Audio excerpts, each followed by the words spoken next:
नमस्कार दोस्तों, आपका फिर से स्वागत है आपके अपने एजुकेशनल चैनल में। आज मैं आपके सामने लेकर आया हूँ लोकोमोशन एंड मूवमेंट से संबंधित कुछ प्रश्न जो आपके एग्ज़ाम्स के लिए इम्पोर्टेंट हैं।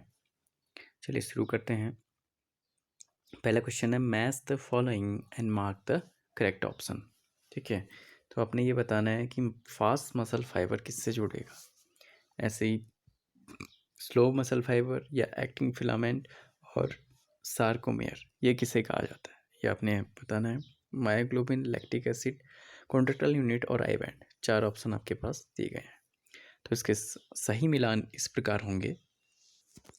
फास्ट मसल फाइबर जो हो गया, लैक्टिक एसिड उसमें स्टोर हो जाता है। जब आप बहुत ज़्यादा एक्सरसाइज करते हैं, आपको पता है कि थकान सी महसूस होती है, तो वही होता है कि जब हमारा पायरुविक एसिड लैक्टिक एसिड में चेंज हो जाता है। स्लो मसल फाइबर जो है मायोग्लोबिन इसको कहा जाता है।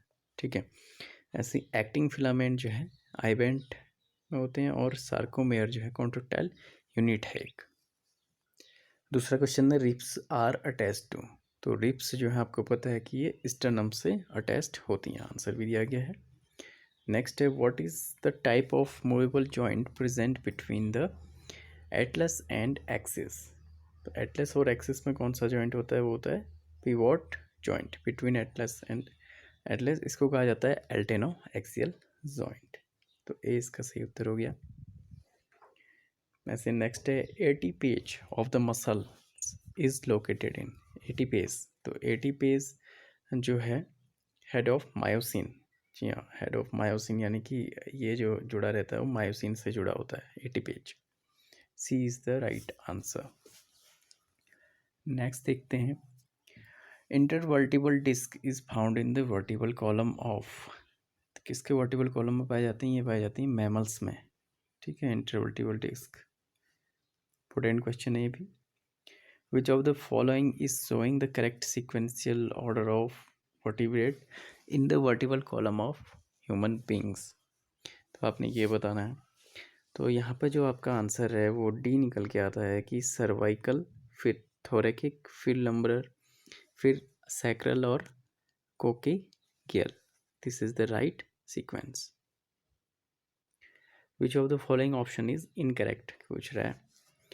तो इनकरेक्ट में क्या है, हिंग जॉइंट वाला जो है नी और एल्बो के में ये नहीं होता है। ठीक है, तो ए इसका सही है, क्योंकि ह्यूमरस और पेक्टोरल गिल्डम नहीं होता, ये नी जॉइंट का होता है। जैसे हम अपने घुटने जो आगे पीछे मोड़ पाते हैं और एल्बो जो आगे पीछे ही कर पाते हैं कि दिशा में, वही हिंग जॉइंट में आते हैं। ठीक है, संधि जोड़। तो यहाँ पर ये ऑप्शन गलत हो गया, तो हमें ये बताना था कि कौन सा इनकरेक्ट है।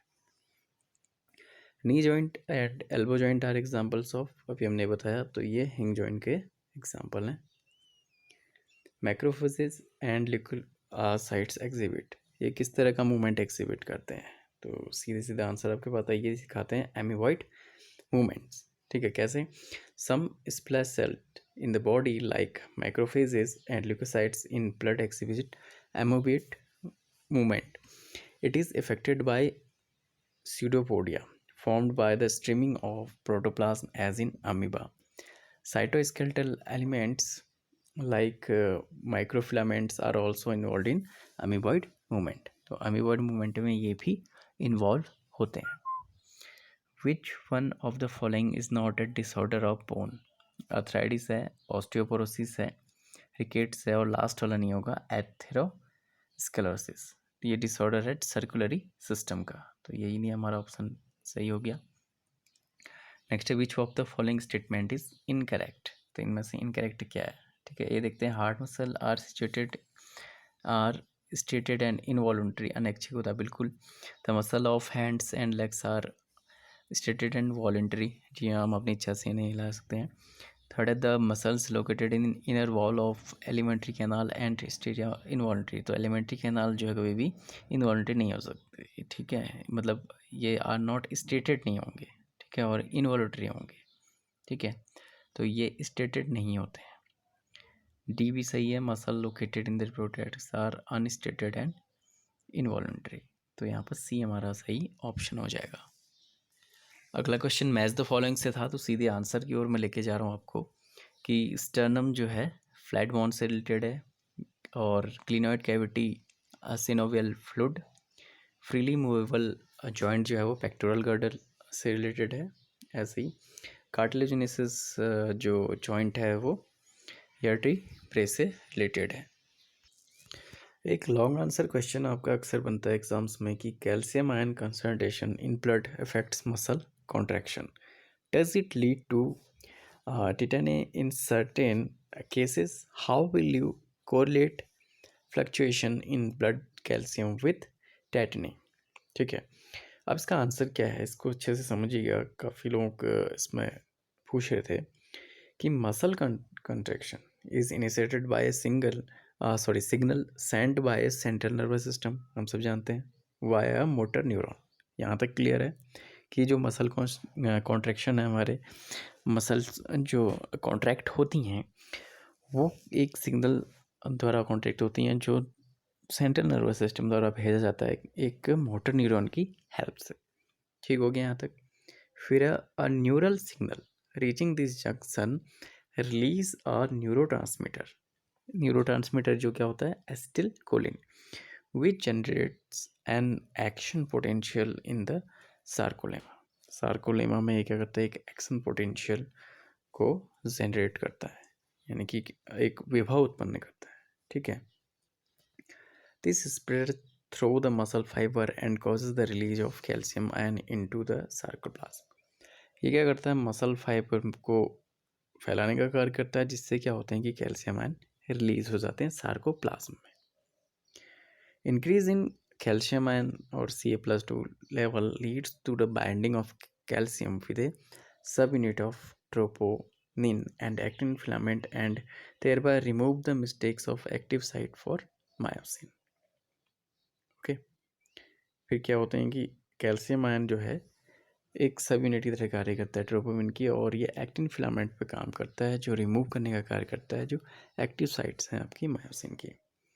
Utilising the energy from ATP hydrolysis, the myosin head now binds to the exposed active sites on actin to form a cross bridge. एक क्रॉस ब्रिज बनाने का काम करता है। This pulls the attached acting filaments towards the center of A band. The Z line attached to these acting are also pulled inward, thereby causing a shortening of sarcomere, that is contraction। फिर ये कहता है contraction को lead करता है sarcomere में Z attached. ठीक है, the process continues till calcium ion are pumped back to sarcoplasmic cisternae, resulting in the making of acting filament। फिर टेटनीज में क्या होता है, rapid spasms with contraction in muscles due to low calcium in body fluid, इसलिए होता है। एक general सा क्वेश्चन पूछा गया फिर कि an adultery women slipped in the bathroom and had severe pain in her lower back. After X ray examination doctor told her it is due to slipped disc. Okay, what does that mean, how does it affect our health. ठीक है, अब slip disc क्या होता है, आपने कई बार सुना होगा कि इसको स्लिप डिस्क की प्रॉब्लम है। ठीक है, किसी भी व्यक्ति को, तो उसमें क्या होता है कि displacement of intervertebral disc from the their normal position is called slipped disc. ठीक है, जो हमारा इंटरवर्टिबल कॉलम होता है, आपको पता है कि हमारी कमर में एक कॉलम होती है इनवर्टिबल डिस्क जिसे कहा जाता है। ठीक है, कमर मेनली हम कहते हैं इसे ना, हिंदी में अगर सामान्य बोलचाल में कहा जाए तो वो अगर अपने प्लेस से, रीढ़ की जो हड्डी है वो अपने प्लेस से थोड़ा खिसक जाए तो उसे कहा जाता है स्लिप डिस्क। अब इसके इफ़ेक्ट तो बहुत सारे हैं कि neck and lower back pain. ठीक है, जो गर्दन में दर्द है और पीठ के पीछे निचले हिस्से में दर्द रहता है। ठीक है, मस्कुलर वीकनेस होगी, पैरालिसिस और साइटिका तक भी ये हो सकता है। इसके इफ़ेक्ट्स हैं, इतने इफ़ेक्ट्स इसके हो सकते हैं। ठीक है, तो ये थे आज के कुछ महत्वपूर्ण प्रश्न और उम्मीद करता हूँ आप लोगों को पसंद आए होंगे। लोकोमोशन एंड मूवमेंट से संबंधित कोई भी आपकी और क्वेरी हो तो आप लोग मुझसे पूछ सकते हैं। Thank you friends. इसके अलावा भी आप लोगों की कोई क्वेरी हो तो आप लोग मुझसे पूछ सकते हैं और इंस्टा में फॉलो कर सकते हैं। इसके अलावा अनअकैडमी में मुझे फॉलो कीजिएगा। कोई आपको प्रॉब्लम हो किसी भी सब्जेक्ट में तो पर्टिकुलरली मैं आपको CSI नेट टीचिंग एग्ज़ाम्स की, और अभी जो मेरा नया कोर्स आने वाला है वो इंग्लिश स्पीकिंग कोर्स है, उसके बारे में मैं आप लोगों को वीडियो बना के उसमें बताऊंगा जो 1-2 दिन में अपलोड हो जाएगा। तो उस कोर्स को भी आप ज़रूर देखिएगा जो फ्री ऑफ कॉस्ट है। और वो डे बाय डे उसमें मैं प्लेलिस्ट में जाके आप लोग अच्छे से देखिएगा, अगर बाद में जुड़ेंगे, नहीं तो डे बाय डे जो है वीडियो बनते रहेंगे, उसमें एक वीडियो रोज़ आएगा, तो आपकी प्रैक्टिस भी होते रहेगी। ठीक है, मिलते हैं नेक्स्ट लेसन में। Thank you.